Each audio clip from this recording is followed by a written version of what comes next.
optómetra colombiano, diplomado en cuidado primario ocular, diplomado en adaptación de prótesis oculares, profesor de residencia oftalmológica clínica, miembro IACLE, de donde somos compañeros hace mucho tiempo, y además tiene una práctica privada en una clínica en Medellín, preciosa ciudad, que me encantaría que todos ustedes pudieran conocer. El tema fue elegido porque se está, por lo menos en la zona latinoamericana, se enseña mucho sobre lentes de contacto, pero no se habla tanto de ojo, de lágrima, entonces hay mucho movimiento en otros países y me gustaría, ya que Leonardo está muy actualizado por lo que he oído de él, que ustedes también estuvieran actualizados. Vamos todos a escucharlo un ratito. Bienvenidos. Leonardo, ¿estás ahí? Bueno, sí, aquí estoy. Muy buenas noches. Espero que el sonido sea claro. Primero agradecer a Daniela Garece la invitación para atender este GoWebinar y vamos a tratar de compartir este conocimiento que es ojos seco y lentes de contacto, que es un tema muy de actualidad, es un tema que con el la reciente publicación de el DIUS-2, que es el consenso sobre el ojo seco 2, ahora finalizando el mes de junio de este año, pues vuelve a estar en la actualidad y más para nosotros como profesionales de la salud visual que estamos manejando pacientes con lentes de contacto y evaluando la superficie ocular de ellos. Y bien, el tema espero lo disfruten.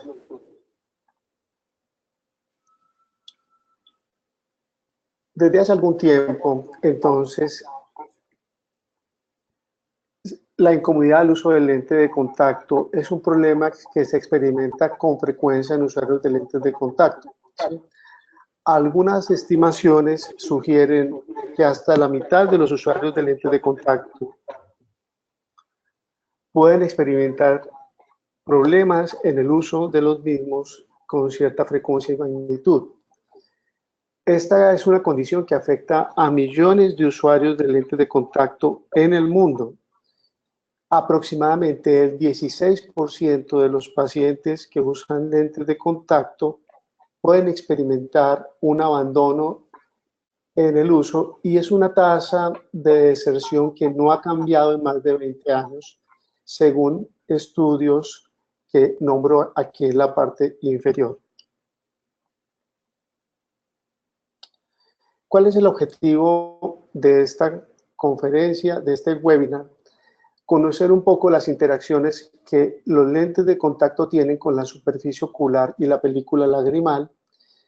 conocer más sobre el consenso sobre inconfort al uso de los lentes de contacto, conocer un poco más acerca de los nuevos conceptos de la enfermedad de ojo seco que se lanzaron ahora en el consenso de ojo seco 2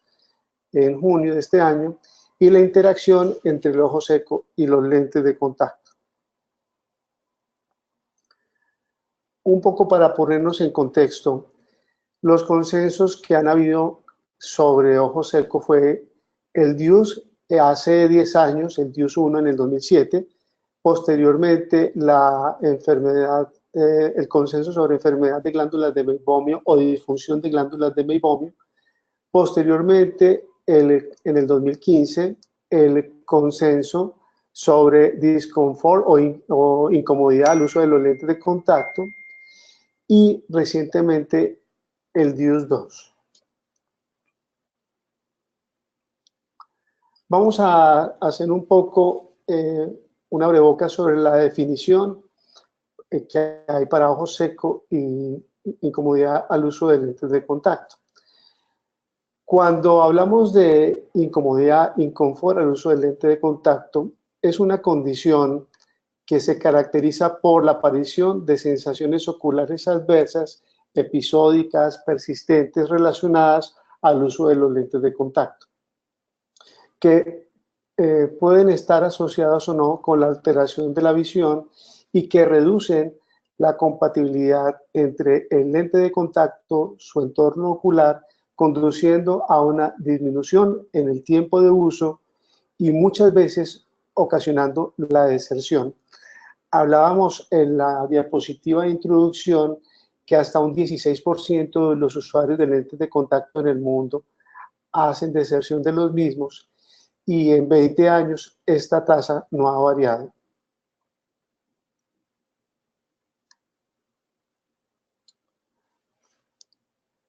La última definición de enfermedad de ojo seco en el DIUS-2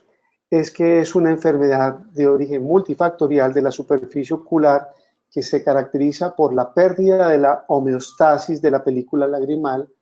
que se acompaña de síntomas oculares en los que la inestabilidad de la película lagrimal y la hiperosmolaridad,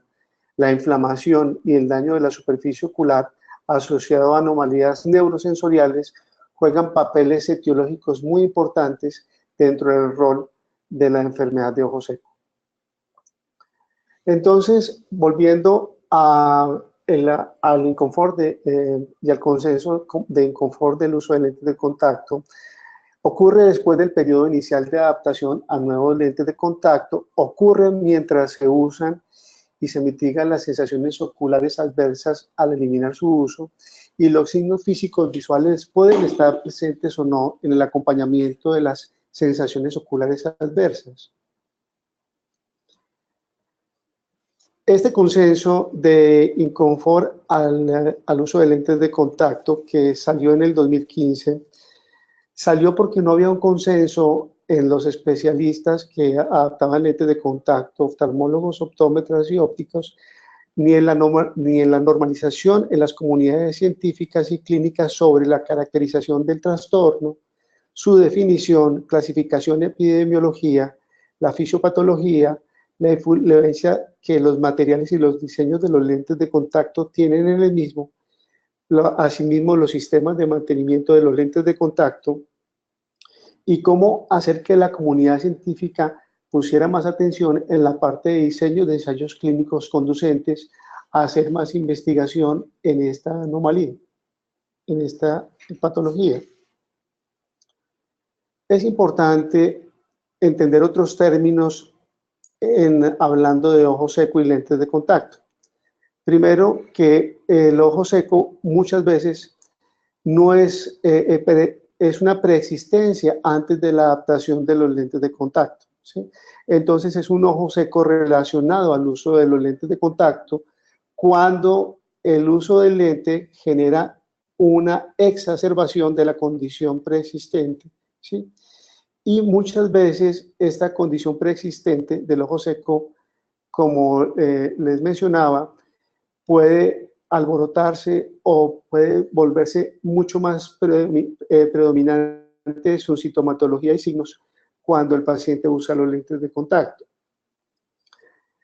La epidemiología del inconfort al uso del lente de contacto habla de más de 140 millones de usuarios de lentes de contacto en el mundo. Del 12 al 51% hacen deserción de los lentes de contacto, como les nombraba anteriormente, pero hay una gran, digamos, variabilidad en la información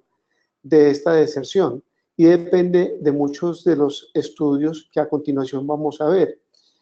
¿De qué depende toda esta variabilidad epidemiológica? Es la diferencia en los métodos de evaluación de las sensaciones oculares adversas generadas en esta patología y una falta de estudios de vigilancia epidemiológica luego de que se despachan los lentes de contacto al usuario final. De tal manera que podemos tener diferentes estudios, como ustedes los ven aquí, donde la epidemiología en la deserción del lente de contacto puede haber una prevalencia, por ejemplo, en el estudio CANDIS canadiense, de hasta el 50% y una variabilidad dependiendo de diferentes estudios, como nombraba anteriormente. De tal manera que la deserción al uso de los lentes de contacto por esta patología puede variar desde el 16% a más del 50%.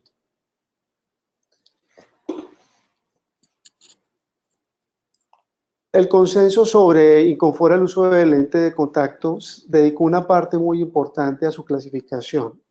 y dio como clasificación a las molestias ocasionadas por los lentes de contacto, dividiéndolas en dos partes. Una propiamente asociada al uso del lente de contacto y otra propiamente asociada a factores ambientales. Cuando hablamos de lentes de contacto, necesariamente tenemos que hacer énfasis en la relación en que los materiales, el diseño, la adaptación y uso y las soluciones de mantenimiento tienen en el uso del lente. Y cuando hablamos de factores ambientales, factores inherentes al paciente, como la edad, enfermedades oculares o enfermedades sistémicas,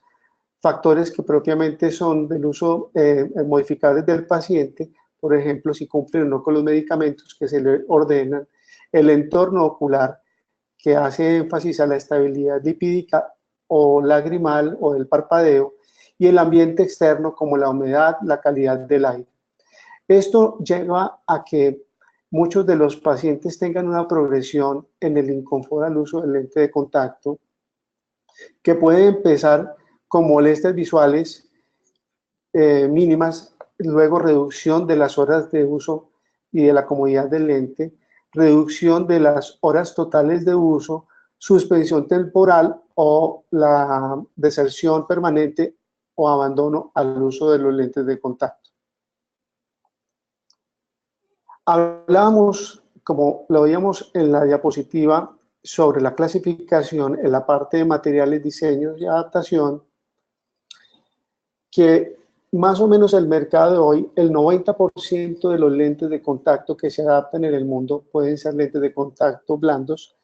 de diferentes tipos, la gran mayoría de silicona e hidrogel. Y este consenso llegó a la conclusión que no había una relación en el diseño para que éste produjera todos los atributos inherentes para generar toda la sintomatología asociada al inconfort al uso del lente de contacto. Sin embargo, algunos atributos como el grosor de los lentes, el contenido acuoso, la ionicidad, el DK sobre T y el módulo de elasticidad podrían, digamos, generar desempeños diferentes de los lentes de contacto, pero no ser el causal único de la deserción. Dentro de estos atributos también los atributos de la superficie, como la fricción y la humectabilidad de la superficie, tuvieron predominante importancia dentro del panel de expertos en cuanto a cómo ellos generan un desempeño en los lentes que pueden llevar a la deserción de los mismos, no siendo los causantes únicos de la deserción. La fricción sí parece relacionarse directamente con el inconfort al uso de lentes de contacto. Los materiales influyen en la deposición de los componentes que la lágrima tiene sobre el lente de contacto, y esto que es bien importante, el tamaño, la forma, el contorno de los bordes, son algunos de los determinantes más influyentes en la comodidad al uso de los lentes de contacto, pero no tienen una relación directa en que el paciente haga la deserción de los mismos.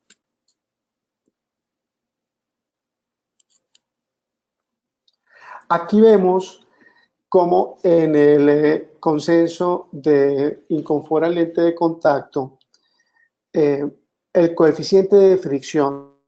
vemos una línea que es discontinua y otra línea que es continua. Como la línea que es de discontinua, en la medida en que tenemos un coeficiente de fricción menor, hay un, digamos, menos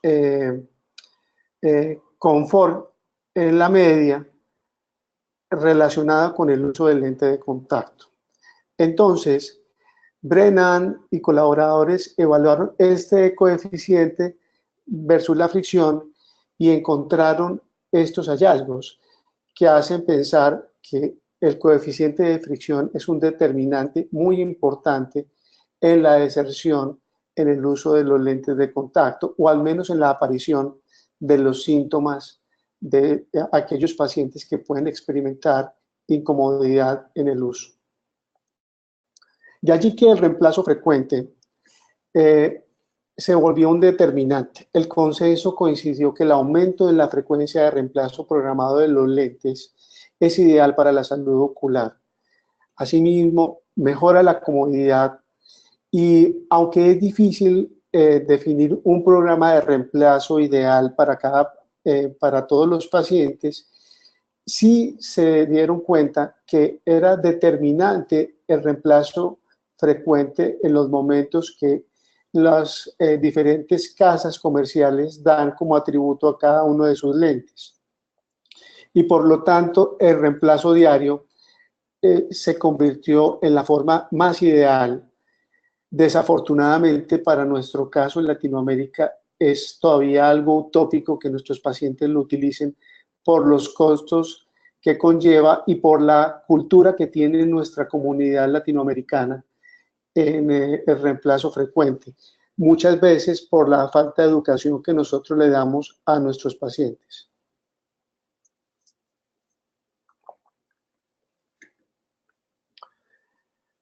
También dentro de la neurobiología, que esta patología tiene para la incomodidad al lente de contacto y el dolor, se dieron cuenta que había una activación de los receptores polimodales de las terminaciones nerviosas de los nervios aferentes que se encuentran ubicados en el epitelio corneal, en la capa basal del epitelio corneal, y que había unos mecanonociceptores y termorreceptores que se alteraban y podían generar con el uso de lente de contacto esta activación, generando en algunas ocasiones molestia y dolor.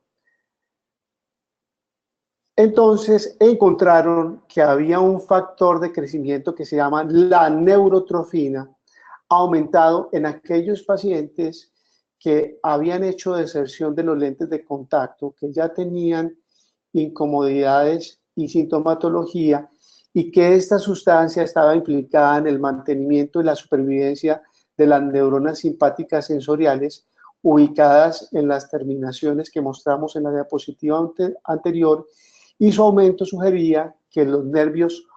o bien están siendo dañados porque se necesita un factor de neurotrofina adicional para la reparación, o están siendo alterados de otra forma que todavía se desconoce en el inconfort al uso del lente de contacto. Esta diapositiva, que es del DUSE 2007, no del nuevo, muestra cómo el uso de los lentes de contacto generan una inestabilidad de la película lagrimal, que va a generar unos mecanismos centrales, en especial la hiperosmolaridad, que va a activar una serie de cascadas proinflamatorias, generando alteraciones de todo el sistema lagrimal y generando asociado a otros efectos como la disfunción de las glándulas de meibomio, evaporación, que van a conducir a que los pacientes tengan menos comodidad en el uso del lente de contacto. Cuando vamos a mirar más en detalle qué es lo que pasa, el estrés de desecación es quien activa el brazo aferente de la inflamación de la superficie ocular, que va a ir al nódulo linfático generando la liberación de todas las células T, que van a producir una serie de sustancias que van a modular la inflamación y que van a activar el brazo eferente, generando toda la sintomatología de la enfermedad de ojo seco, que puede conducir a un daño de la superficie ocular. Entonces, el lente de contacto genera una serie de interacciones entre la superficie y los anexos que van a alterar no solamente, como veíamos, los factores neurobiológicos como componentes del sistema de la córnea, sino que van a alterar muchas veces la densidad en los queratocitos, algunas veces generando opacidades estromales, algunas veces generando infiltrados estromales y llevando a la neovascularización estromal, generando, como han mostrado en algunos artículos, lo que se llama la deficiencia limbar por uso de lentes de contacto.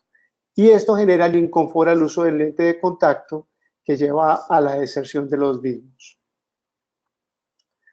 Bien, vale la pena aquí resaltar, dentro de estas interacciones que tiene el lente de contacto, la aparición de lo que se denomina la epiteliopatía de la tapa tarsal o el lead wiper epitheliopathy, que ha sido encontrada entre un 67 a un 80% de los usuarios de lentes de contacto sintomáticos, pero que solo de un 13 a un 32 de los que lo tienen son sujetos asintomáticos. Esta condición se observó predominantemente en el párpado inferior y también en usuarios sintomáticos como asintomáticos en el párpado superior. Como regla general, la epiteliopatía del borde del párpado se encuentra como una extensión en la forma lineal por detrás de la línea de Marx, y esto nos ayuda, de acuerdo a la extensión, como veamos la tinción, a evaluar cuánto está generando de interacción el lente de contacto en el anexo de la conjuntiva tarsal, de la conjuntiva del fornix y del borde del párpado. Acá vale la pena entonces recordar que la capa lipídica que suplementa la glándula de meibomio son un factor protector para prevenir la evaporación, y que la epiteliopatía del borde del parpadeo se encuentra muy ligada a la fricción que genera el lente de contacto con el parpadeo, pero también a la pérdida de esa capa lipídica que se ha encontrado está muy anexa a una proteína que se llama, que descubrió recientemente el doctor O'Donnell, que se llama el lubricin. Entonces, esta proteína que está presente en la parte externa de la lágrima y que tiene una relación muy predominante con el parpadeo, muchas veces está ausente cuando el paciente tiene esta alteración de las glándulas de Meibom. De la epiteliopatía del parpadeo, entonces, como veíamos anteriormente, es mayor en usuarios de lentes de contacto, hasta un 40% versus los no usuarios, y su prevalencia es mayor en jóvenes que usan lentes de contacto versus en adultos, y su prevalencia es mayor en su aparición en el tarso inferior versus el tarso superior. Este es uno de los primeros artículos que estos autores hicieron para para mostrar la prevalencia de la misma. Entonces, versus el párpado superior y el inferior, la epiteliopatía del borde del párpado se encuentra predominantemente un 40%, como nombrábamos, en el párpado inferior. Y versus la prevalencia en el párpado superior, en usuarios de lentes de contacto y no usuarios de lentes de contacto, se encontró mayor prevalencia de la epiteliopatía del parpadeo en usuarios de lentes de contacto rígidos gas permeables en el párpado superior, y en grado mayor aparición de esta misma epitelopatía en los usuarios de lentes de contacto gas permeables, en segundo grado en usuarios de lentes de contacto, pero también en no usuarios de lentes de contacto. Asimismo, el análisis de la presencia o ausencia de la epitelopatía en usuarios de lentes de contacto se encontró predominante más en el párpado inferior en usuarios de lentes de contacto blando, que tenían BUD levemente inferiores y tinciones con fluoresceína también presentes, y en usuarios de lentes de contacto rígidos gas permeables, predominante más en el párpado superior, en la capa superior, en la borde tarsal superior, predominantemente más con alteraciones de BUD tampoco no muy altas y con tinción de fluoresceína prácticamente normal. Aquí podemos ver cómo se observa entonces tanto en usuarios de lentes de contacto como en no usuarios de lentes de contacto la tinción con verde de lisamina. Esta tinción también se puede observar fácilmente con rosa de Bengala y es similar a como la observan en diferentes fotografías que hemos traído de la revista de lentes de contacto y el ojo del 2014, donde se publicó el artículo. ¿Qué es interesante también en los usuarios de lentes de contacto, en esa interacción del lente de contacto, la superficie ocular y los anexos? Que hay un cambio en las glándulas de meiomio en los usuarios de lentes de contacto. Se han hecho ilustrados de microscopía con focal en vivo del borde de los párpados y se encontraron que, por ejemplo, en la diapositiva A, en la B y en la C, hay diferentes formas de la densidad y de las glándulas de meiomio en diferentes pacientes. Entonces, en la A es un paciente de 35 años de sexo masculino que no muestra cambios obvios en la lúmina acinar ni en el grosor de la pared, como ustedes ven aquí, ni hay infiltración periglandular aparente, como se ve este signo número aquí presente en esta ilustración. Asimismo, tampoco se observa cambios en la lámina acinar. Cuando pasamos a usuarios de lentes de contacto, ¿sí? Por ejemplo, este es un hombre de 32 años de edad. Fíjese cómo las densidades en las unidades acinares y el tamaño se reduce ligeramente y hay infiltración periglandular aparente y presumiblemente células inflamatorias cuando los pacientes empiezan a utilizar o usan crónicamente los lentes de contacto. Esto es un usuario de más de 17 años de uso de lentes de contacto blandos. Cuando ya hay un cambio severo en estas glándulas de meibomio, como esta ilustración C, donde las unidades acinares aparecen muy amplias, no hay esta forma patente de la glándula, como se observa en la A, y hay una pérdida del grosor de la pared y del espacio intersticial de las glándulas, pues realmente hay un daño y una deserción de las glándulas de meibomio. Esta es una mujer de 39 años que ha usado lentes de contacto rígidos gas permeables por más de 15 años. Entonces, los cambios en las glándulas de meibomio en usuarios de lentes de contacto son una realidad. Y nosotros, cuando estamos haciendo una adaptación de primera vez, debemos hacer una evaluación que vamos a mostrar más adelante cómo se debe hacer para poder hacer un seguimiento en estos pacientes, especialmente aquellos usuarios que llevan bastante tiempo usando sus lentes de contacto. ¿Qué pasa cuando usamos la tecnología para evaluar entonces las glándulas de meibomio? Entonces aquí tenemos una meibografía de los párpados inferior y superior la A y la B, glándulas de meibomio normales, fíjense cómo se ve la forma de la glándula, la interdependencia de una u otro, cómo se ve el borde y la salida de los orificios ductales presente y la longitud de las mismas completa en la capa, en el tarso inferior y en el tarso superior. Aquí, en la C y la D,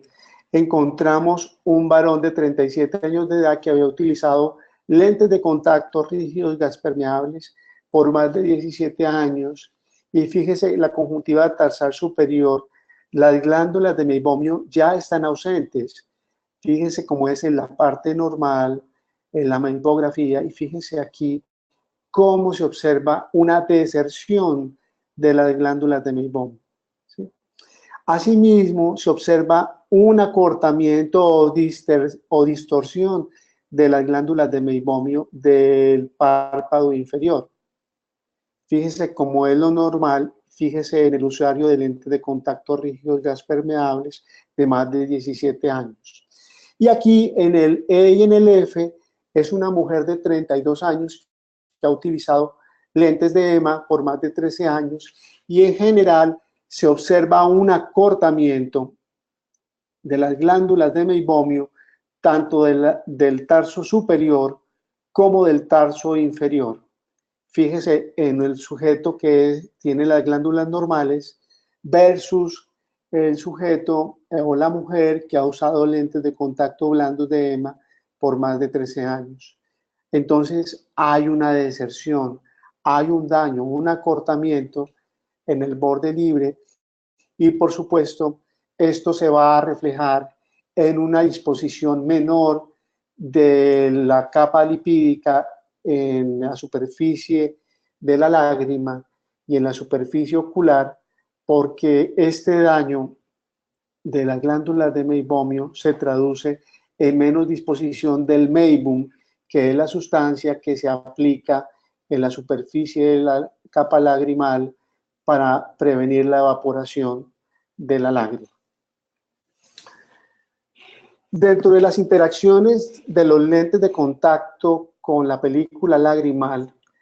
el consenso de Inconfor al uso de lentes de contacto consideró tanto la biofísica como los efectos bioquímicos de las lentes de contacto en uso en la película lagrimal y su influencia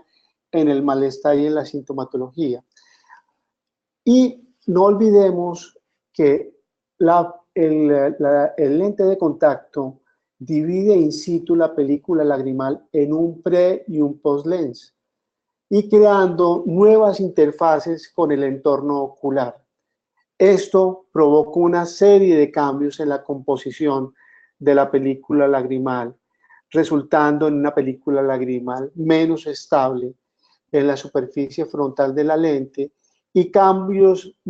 definidos o cambios también en la capa que se produce en la parte posterior de la lágrima. Haciendo un recuento del modelo ideal de película lagrimal humana, la película lagrimal tiene una capa que denominamos lipídica o anterior, que son lípidos apolares y polares, en el exterior los apolares y en el interior los polares, y proteínas que vienen intercaladas que generan la protección de nuestro ecosistema ocular, alrededor de 15 a 160 nanómetros de espesor de esa capa lipídica. Y más adentro encontramos una mezcla entre fase acuosa y proteínas, sales, mucinas solubles, adheridas a un glicocálix que está pegado a la superficie ocular, donde se encuentran glicoproteínas, mucinas, transmembrana, que nos generan esa mucoadherencia de la parte acuosa al epitelio de la superficie de la córnea. Entonces, haciendo énfasis en lo del consenso, si colocamos el lente de contacto, lo que generamos son dos películas diferentes. Una que es prelens, que está, como lo veíamos, generando unas interacciones diferentes con una osmolaridad diferente que va a generar va a mantener esa capa acuosa mucinosa, protegiendo toda la interfase que es del glicocálix del epitelio de la córnea. Y una película lagrimal que también tiene una fase acuosa mucosa en la parte más externa del lente, con una capa lipídica que va a proteger la evaporación de la misma. Si nosotros nos ponemos en la tarea de evaluar cuánto es el espesor del uno y del otro película versus la normalidad, pues vamos a encontrar que hay un adelgazamiento tanto de la película pre-lens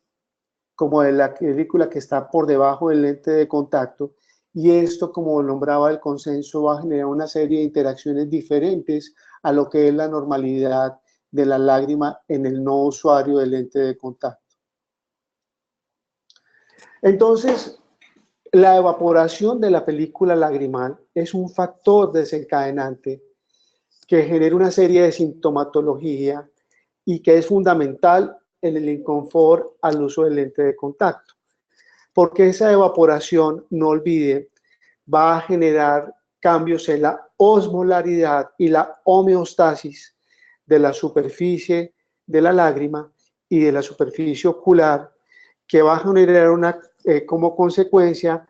múltiples características diferentes de la película lagrimal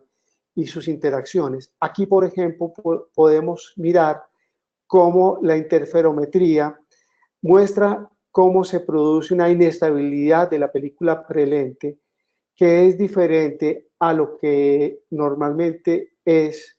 en el usuario que no usa lentes de contacto.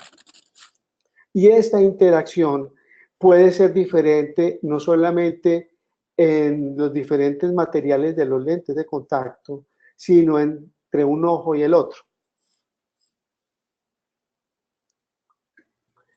¿Qué pasa con esa película lagrimal cuando se coloca el lente de contacto? Entonces, cuando recién colocamos un lente de contacto y hacemos una imagen de OCT, podemos alcanzar a distinguir cierta película lagrimal en la parte anterior y en la parte posterior del lente. A los 3 minutos se producen esos cambios e interacciones que van a hacer que ya a través del OCT no se alcance a distinguir con exactitud esa lágrima antes y después del lente de contacto. Cuando volvemos a instalar una gota de lubricante, fíjense que se puede volver a evaluar y a evidenciar la película lagrimal prelente y poslente. A los 2 minutos de haber instilado una gota, se va adelgazando y a los 4 minutos vuelve y se desaparece. Esto que nos hace pensar, digamos, usando la tomografía óptica coherente y llevándola a la realidad de nuestros pacientes, que los pacientes usuarios de lentes de contacto tienen una interacción diferente del lente en la superficie ocular, rompiendo la lágrima en 2 capas, y que cuando pasa un tiempo estas capas prácticamente desaparecen o son tan delgadas que son imperceptibles y generan una alteración de ese ecosistema de la superficie ocular por el lente de contacto. Y más aún, el parpadeo que nuestros pacientes que usan lentes de contacto hacen, pues van a generar también una mayor interacción. No olvidemos que existe el intervalo de parpadeo y este genera lo que se denomina el índice de protección ocular. Este índice de protección ocular lo que nos genera es un número que debe ser mayor o igual a 1 para considerar que nuestra superficie ocular está protegida. Si nosotros, por ejemplo, en promedio parpadeamos 12 veces por minuto, 60 segundos dividido 12 nos da un intervalo de parpadeo de 5. Cuando vamos a evaluar en un caso normal y tenemos un boot de 7 segundos, este índice de protección ocular, 7 que es el boot dividido 5 que es el intervalo de parpadeo, nos da un índice de protección mayor de 1.4. Es decir, nuestra superficie ocular se considera que está siendo protegida cuando eso pasa. ¿Qué pasa cuando tenemos un parpadeo similar, pero un boot más bajo? Entonces, este índice de protección ocular ya pasa a ser negativo, pasa a ser sospechoso y no nos genera una protección adecuada para que se produzca todo el efecto de la lágrima en la superficie ocular. De tal manera que los parpadeos incompletos dan lugar a un prolongado intervalo de parpadeo que a su vez podría dar lugar a una mayor evaporación y en casos de deficiencia de la capa lipídica de la película lagrimal, pues nos van a generar boot mucho más cortos e índices de protección ocular supremamente bajos que nos van a poner en riesgo la superficie ocular de los usuarios de lentes de contacto y de los pacientes que son normales. Entonces, muchos estudios se han hecho en la interacción del lente de contacto y el parpadeo y han demostrado que en los pacientes que tienen ojo seco y en sujetos con síntomas de ojo seco relacionados al uso de lentes blandos o lentes gas permeables, esta frecuencia de parpadeo se aumenta, es decir, el parpadeo es más veces durante los segundos por minuto. ¿Para qué? Para compensar la inestabilidad de la película lagrimal a tener una película lagrimal mucho más delgada o inestable. Entonces, si vamos a ponernos en el efecto del índice de protección ocular, si tenemos un boot normal en estos pacientes, pero tenemos una tasa de parpadeo, un IBI mucho mayor, pues sí nos alcanza este índice de protección para proteger la superficie ocular, haciendo que el paciente tenga que parpadear muchas más veces. Pero esto a su vez va a generar una película lagrimal inestable e incómoda sobre la superficie ocular que nos va a generar molestias en la agudeza visual y sintomatología en los pacientes. Hablando del lente de contacto y las soluciones en este consenso sobre inconfort al uso del lente de contacto, las soluciones de los lentes de contacto pues contienen agentes humectantes que podrían restaurar la frecuencia del parpadeo normal. De tal forma que hoy en día las casas comerciales han venido cambiando las soluciones de lentes de contacto y generando interacción dentro de estas soluciones con sustancias que atrapan la capa acuosa de nuestra lágrima, generando mayor adherencia de la misma lente de contacto para tratar de restaurar esa frecuencia de parpadeo normal. Y la indicación cuando nosotros escogemos soluciones para lentes de contacto hoy en día sería la de tratar de restaurar la comodidad y la estabilidad de la película lagrimal, que puede ser tanto por el uso de la solución como con gotas humectantes para que de forma temporal nos generen el efecto de mayor volumen lagrimal y disminución de esa frecuencia de parpadeo y generando un índice de protección ocular mayor para prevenir la interacción del lente de contacto, la evaporación de la lágrima y la alteración de la superficie ocular. Entonces, la diferencia en tiempo del efecto de adherencia de la lágrima en la solución de cuidado versus las formulaciones de rehumectación, pues vienen siendo dos formas en que nosotros podemos ayudar a que esta interacción no incomode en la superficie ocular y en la lágrima. Los agentes poliméricos absorbidos sobre la superficie del lente de contacto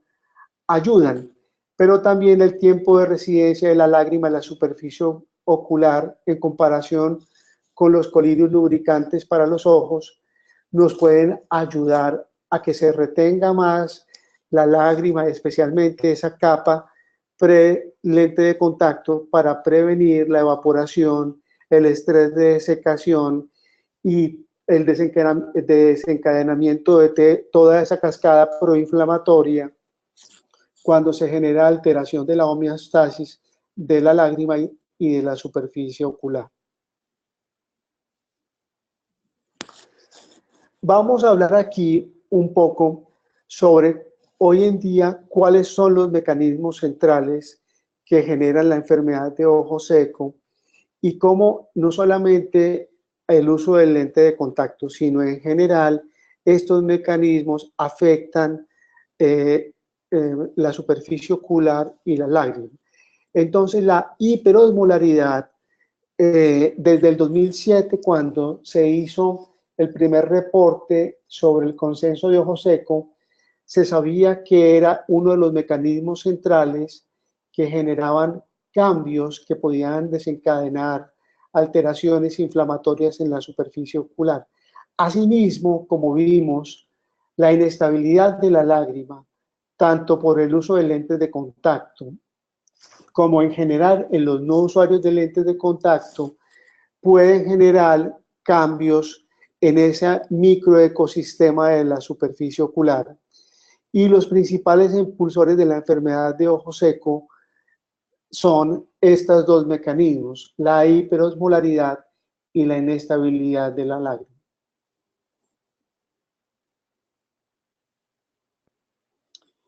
El BIUS-12 entonces nos da dos definiciones o clasificaciones para el ojo seco. El ojo seco evaporativo, donde la hiperosmolaridad es el resultado de una excesiva evaporación de la película lagrimal en presencia de una función lagrimal normal, como es el caso de los pacientes que tienen enfermedad de glándulas de Meibomian o que usan lentes de contacto, y el ojo seco acuodeficiente,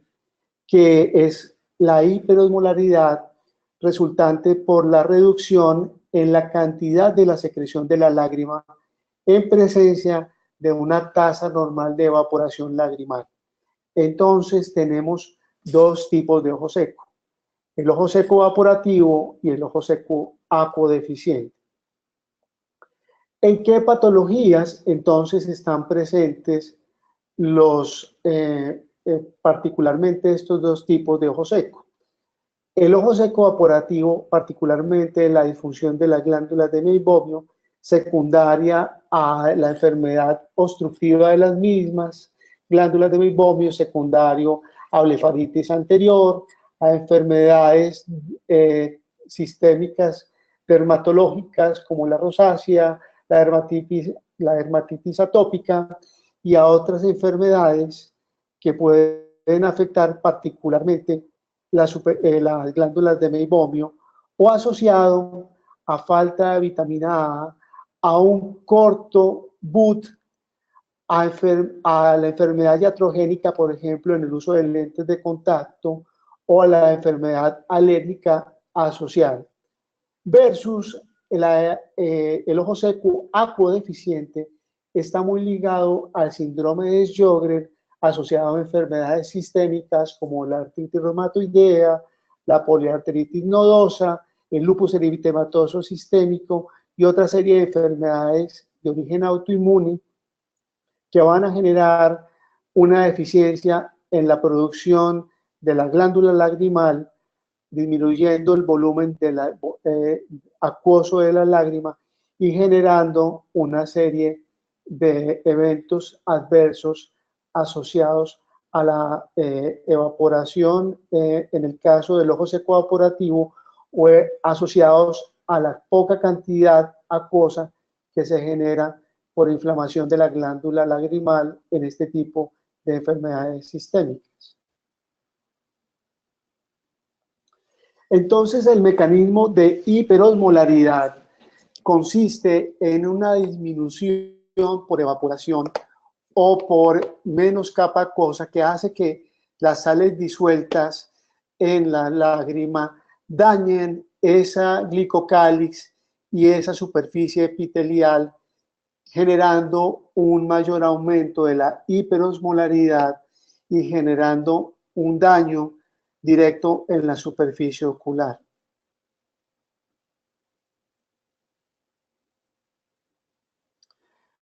La osmolaridad, entonces, como vimos, como mecanismo predominantemente adverso en la enfermedad de ojo seco, tiene unos valores normales que en los ojos sanos varían de 308 miliosmoles a 316 miliosmoles, y esta variabilidad depende de los valores umbrales asociados a la inestabilidad de la película lagrimal, que es una característica propia de la enfermedad del ojo seco. Cuando hablamos de osmolaridad normal, hablamos de menos de 302, más o menos 8 miliosmoles, y cuando hablamos de un ojo seco moderado, más de 315 miliosmoles, y cuando hablamos de un ojo seco severo, más de 336 miliosmoles. No olvidemos que la osmolaridad actualmente se propone como 308 miliosmoles como umbral sensible para discriminar entre los ojos normales y aquellos que se presentan con las primeras etapas de enfermedad de ojo seco. La variabilidad en el tiempo y entre uno y otro ojo pueden ser un indicador de diagnóstico y parece aumentar con la severidad de la enfermedad de ojo seco. Los factores que influyen predominantemente en la osmolaridad de la lágrima van desde factores intrínsecos y extrínsecos como la hidratación corporal, características de la capa lipídica de la película lagrimal, especialmente asociadas a la disfunción de la glándula de Meibomian,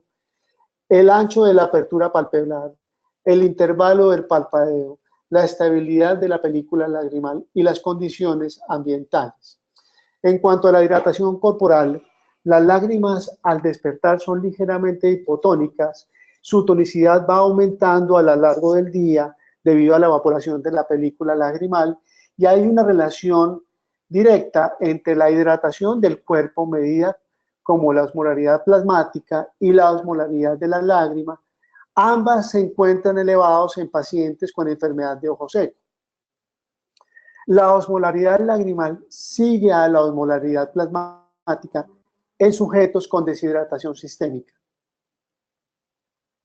La capa lipídica.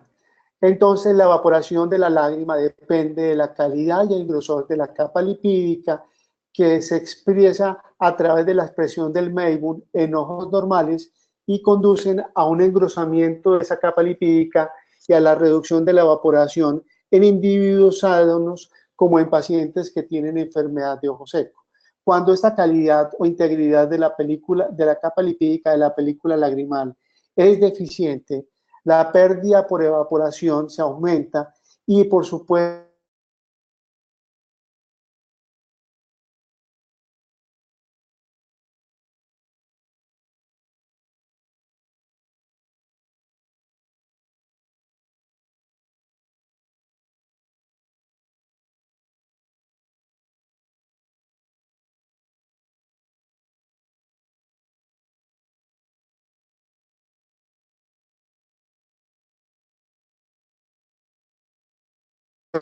hacer una valoración propia de la cantidad y la calidad del Meibomian, evaluar cómo está no solamente la película lagrimal hablando del tiempo de rompimiento, sino esa capa lipídica, cómo se está expresando a través de esa función de la glándula de Meibomian. Entonces, hablábamos anteriormente, y vuelvo a traer a colación esta diapositiva, del intervalo de parpadeo. Si nosotros tenemos un intervalo de parpadeo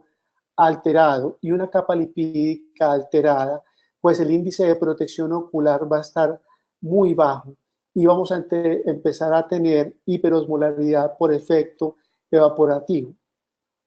El parpadeo, picos de hiperosmolaridad de hasta 1500, 1600 miliosmoles, que pueden ser normales si el paciente está haciendo un intervalo de parpadeo regular, pero que se vuelven anormales y van generando una cascada hiperosmolar cuando nuestros pacientes, por ejemplo, utilizan terminales, por ejemplo, de video, computadores, las tabletas, los celulares, y se disminuye esa frecuencia de intervalo de parpadeo, donde entonces se empieza a generalizar la hiperosmolaridad por efecto evaporativo y por cambios en el intervalo del parpadeo y por alteración de ese índice de protección ocular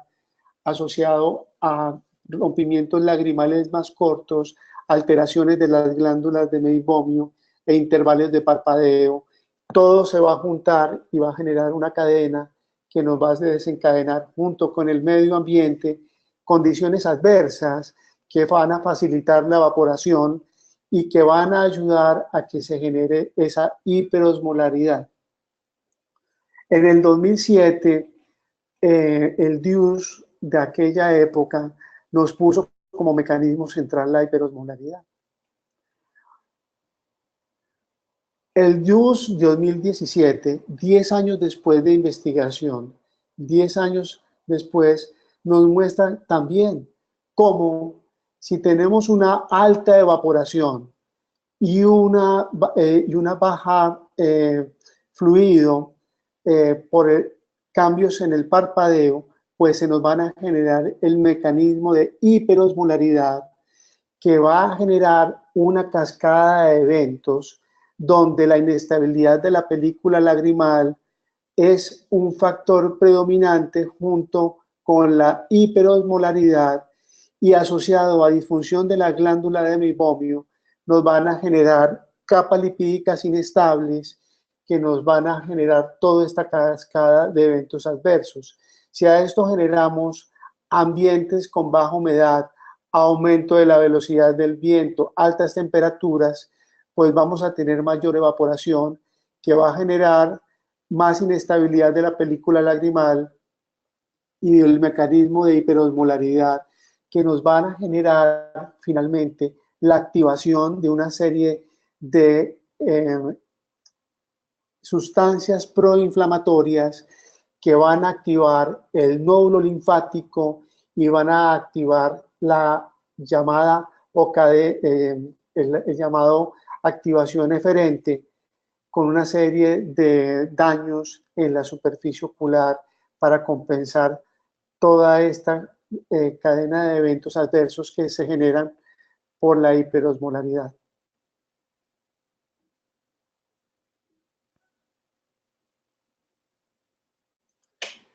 ¿Cuál es el blanco entonces de la enfermedad del ojo seco?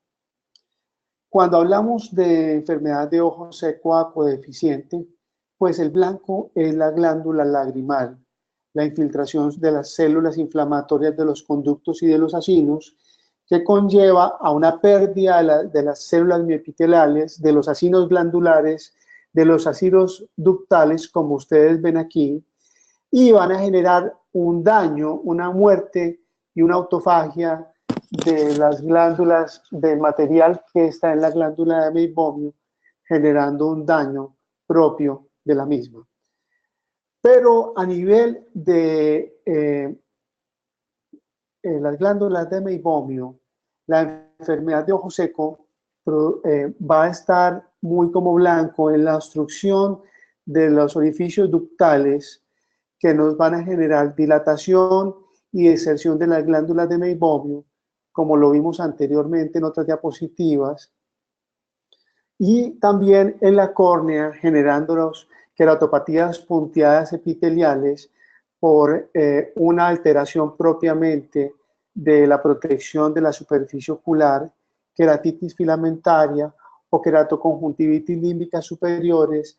asociadas al desecamiento y al daño del ecosistema de la superficie ocular. En la conjuntiva, y no asociado al uso de lente de contacto, sino en general, podemos encontrar epitelopatía punteada, cambios del glicocáliz, pérdida o daño de las células caliciformes y cambios en la conjuntiva vulvar, como los pliegues conjuntivales paralelos, que son prácticamente patognomónicos del ojo seco evaporativo, y cambios en el margen del párpado, tanto en el borde palpebral como migración de la línea de Marx por cambio propiamente. Como ustedes pueden ver aquí, hay un cambio en la línea de Marx, una migración, y esta migración nos va a generar mayor tinción, epitelopatía del parpadeo y mayor daño de los anexos de la superficie ocular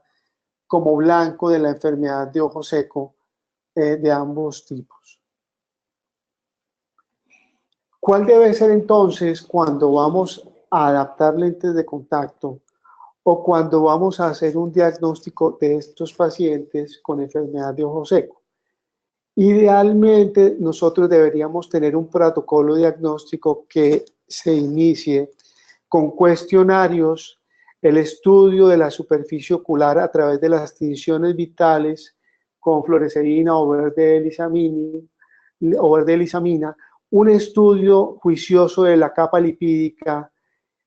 un estudio de la producción lagrimal a través de la meniscometría. Ya tenemos en diferentes clínicas estos estudios, la osmolaridad y otros test que nos ayuden a hacer un diagnóstico preciso de la condición de la superficie ocular y de la lágrima del paciente. Hablando de las tinciones, entonces la tinción con fluoresceína y rosa de Bengala nos ayudan a hacer una evaluación inicial tanto del tiempo de rompimiento de la lágrima como del tejido de la superficie conjuntival y de la córnea.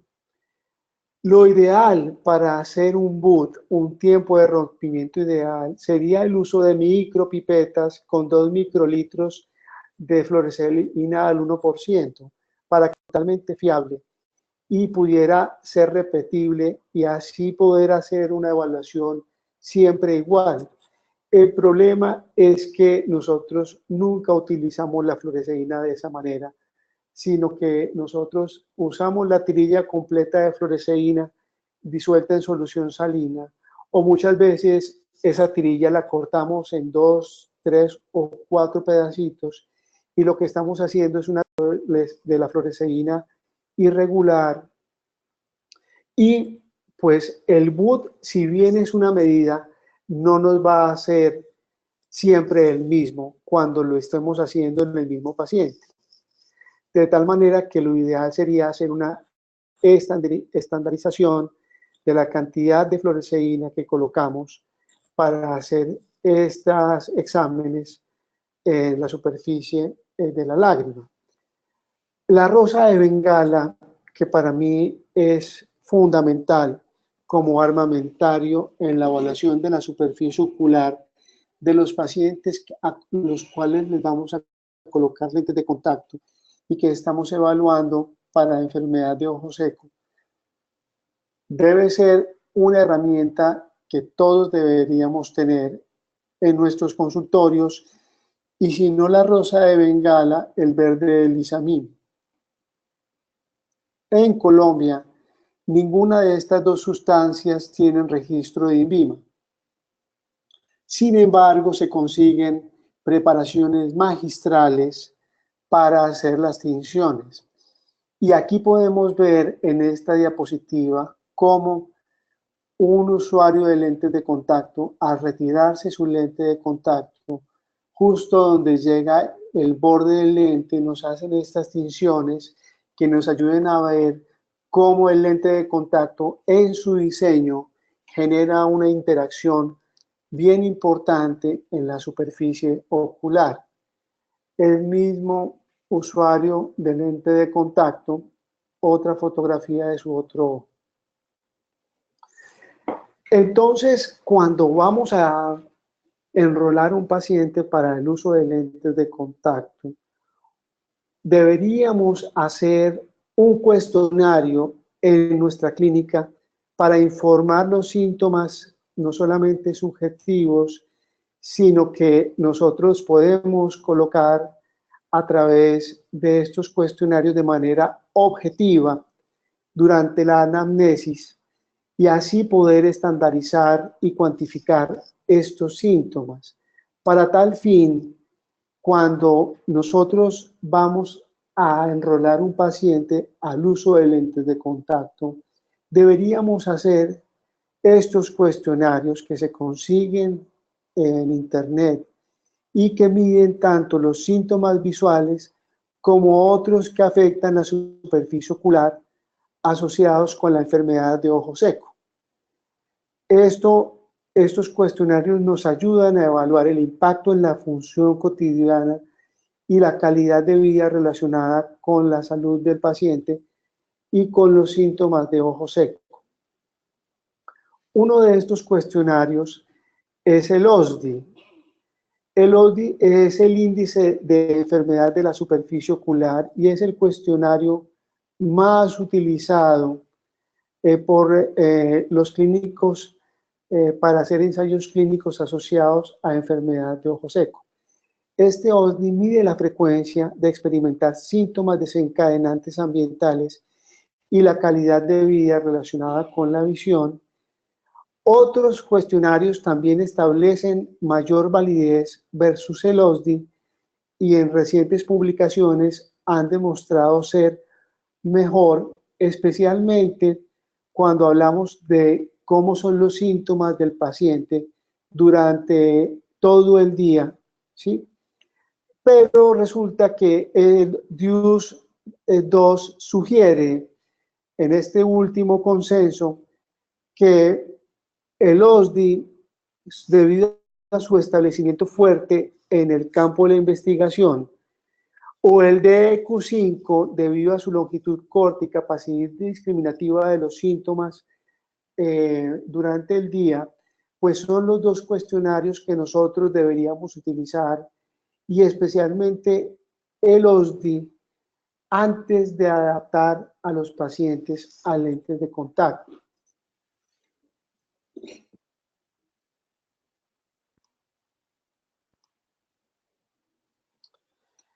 El DEQ5 tiene 4 preguntas relacionadas con la alteración visual que incluyen la frecuencia de los cambios visuales, la percepción de la alteración visual por la mañana y por la noche, la cantidad de la fluctuación visual que molesta a los pacientes,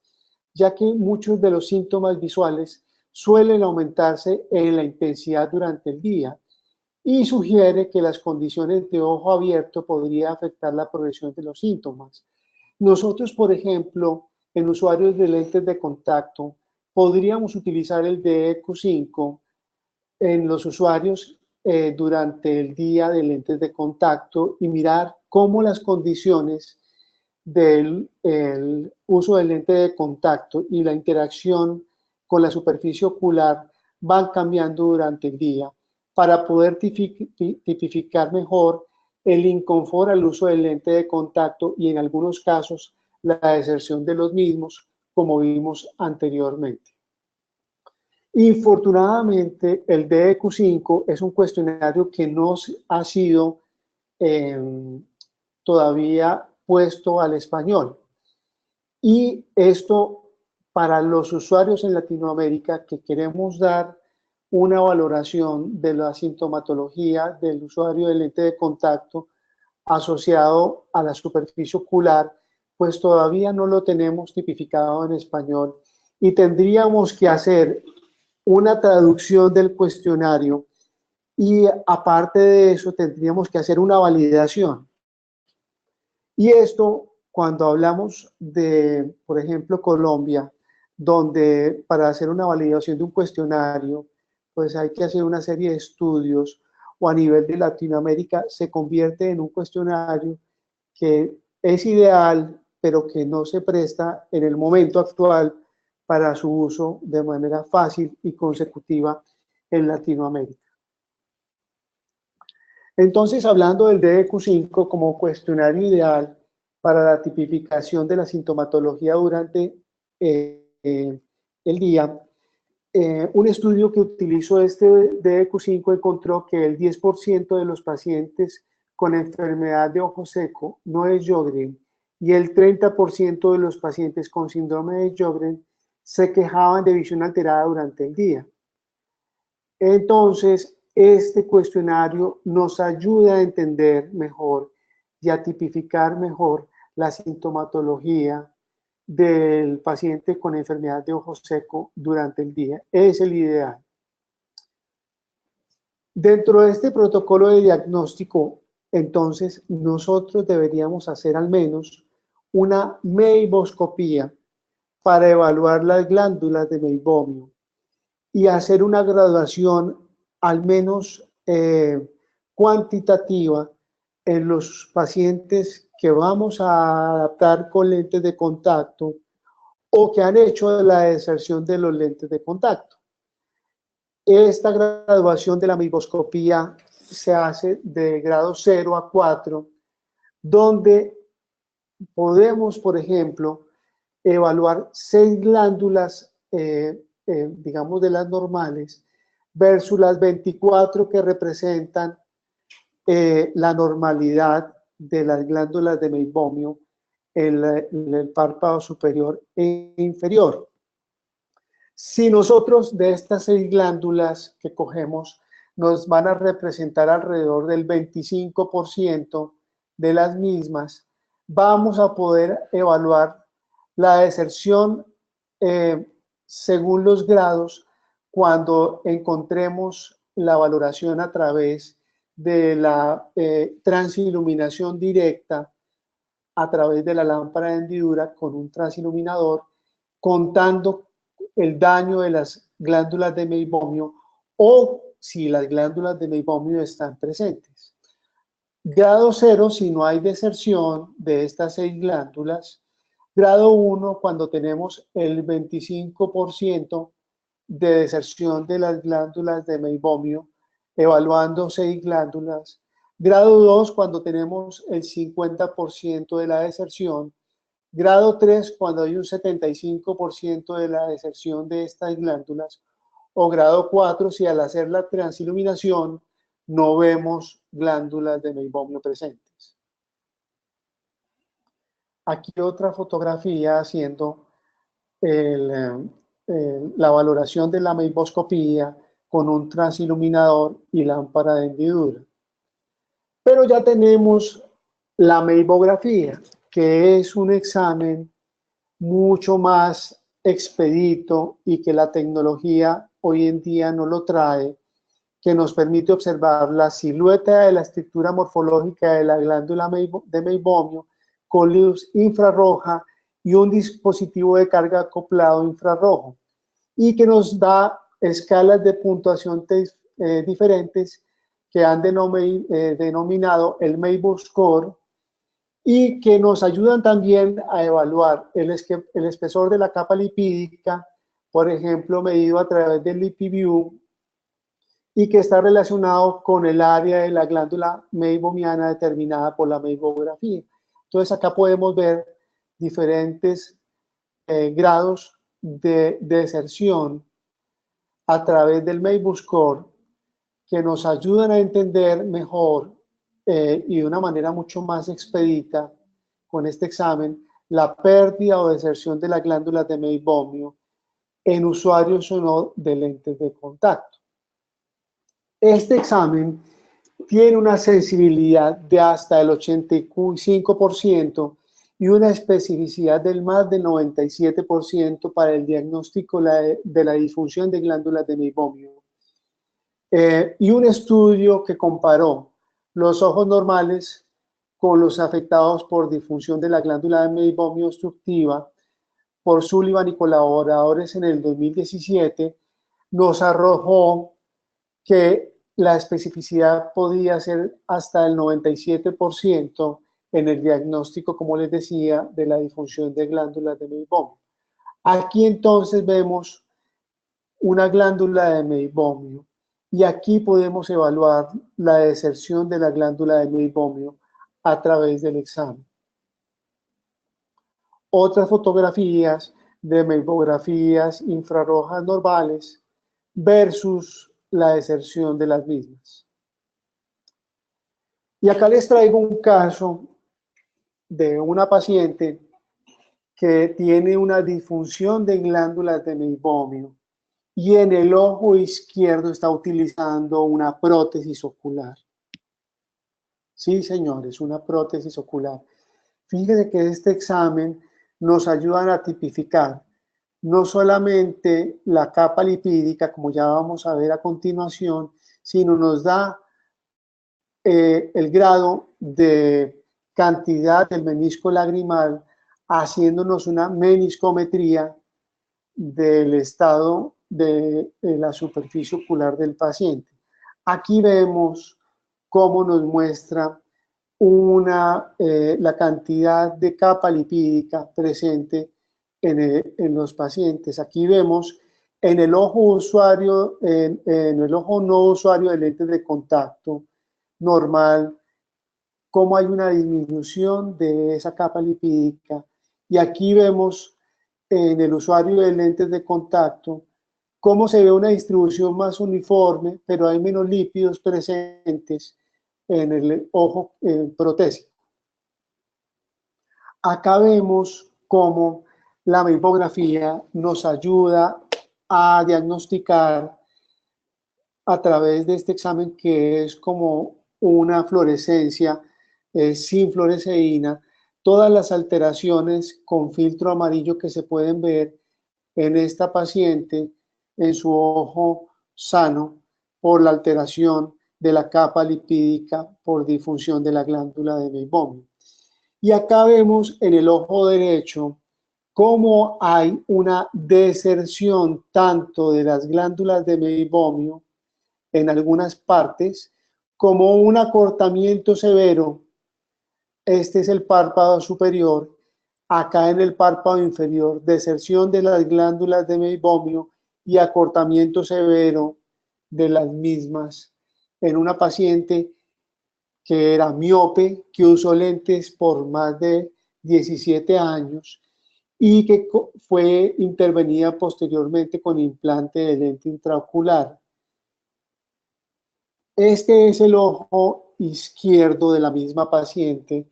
usuario de una prótesis ocular, y cómo esa prótesis ocular, que es como la similitud de un lente rígido gas permeable, ha llevado a una deserción total de las glándulas de Meibomian del párpado superior y a una deserción parcial y a un acortamiento severo de las glándulas del tarso inferior. Cuando hacemos la meibografía, podemos incluir el índice de enfermedad de la superficie ocular o el cuestionario OSDI. Y una vez incorporado, podemos sacar lo que se llama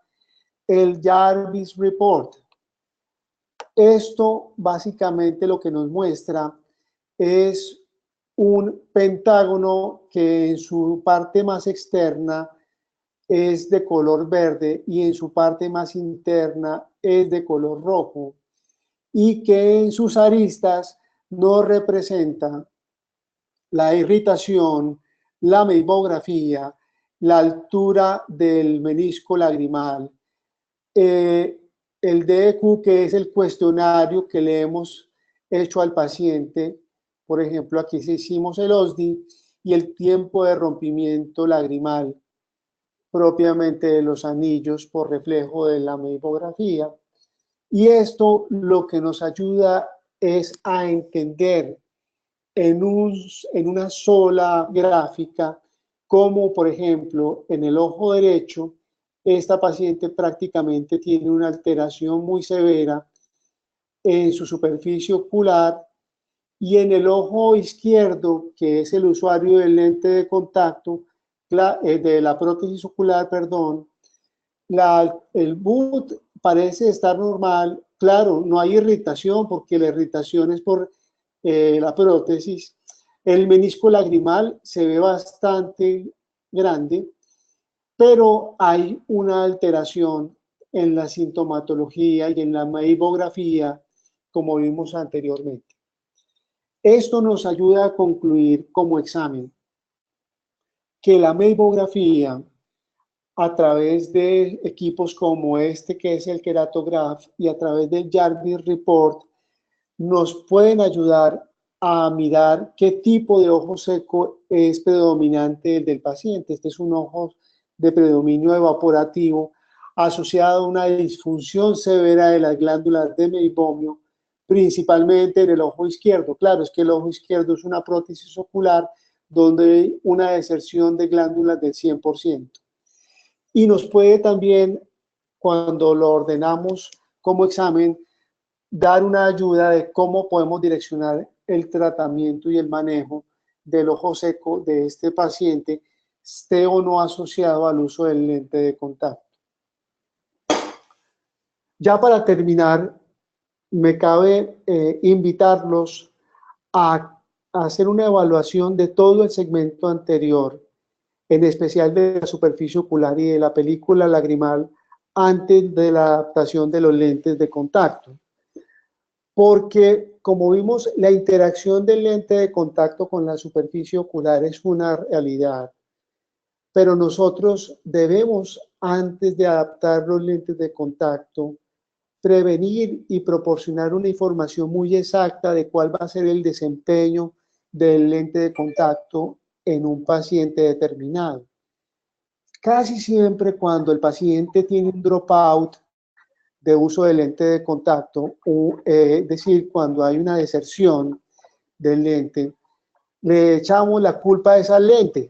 Siempre es el lente de contacto o a la solución del lente de contacto. Y si bien estos interactúan en la superficie ocular, no necesariamente son los que producen estos cambios propios del ojo seco asociado al lente de contacto. Entonces, diagnosticarlo a tiempo nos puede mejorar el pronóstico a largo plazo en el éxito del uso de lentes de contacto y uso de lentes de contacto seguros y cómodos en nuestros pacientes. El manejo de la sintomatología de la enfermedad de ojo seco versus la incomodidad al uso del lente de contacto se deben diferenciar a tiempo para darle un manejo individual a cada caso. Si bien el lente de contacto interactúa, la enfermedad de ojo seco puede estar prevalente previamente a la adaptación de los lentes de contacto y debemos hacer un manejo individual para cada caso. Invitarlos también a los profesionales de la visión en ser diligentes en el trabajo con los pacientes que están afectados por el inconfort al lente de contacto. Es importante que el proceso de prevención y la gestión en el diagnóstico del inconfort al lente de contacto sea precoz, incluso antes de la aparición de los síntomas, para mejorar el pronóstico a largo plazo del uso de los lentes con éxito, de manera segura y de forma cómoda. Me queda decirles a todos ustedes, mis colegas, amigos de todas partes de Latinoamérica, que estoy muy agradecido por la deferencia en escuchar este webinar y porque todos nosotros tengamos de forma responsable todos los días una valoración bien exhaustiva de la superficie ocular antes de adaptar los lentes de contacto para que nuestros pacientes disfruten no solamente de una excelente agudeza visual, sino de una comodidad y un uso adecuado de sus lentes de contacto. A Daniela Garese, mi agradecimiento por la invitación y no sé qué preguntas se les ocurren a ustedes, Daniela, para este webinar. Muchas gracias, Leonardo. Buenísimo y completísimo. Supongo que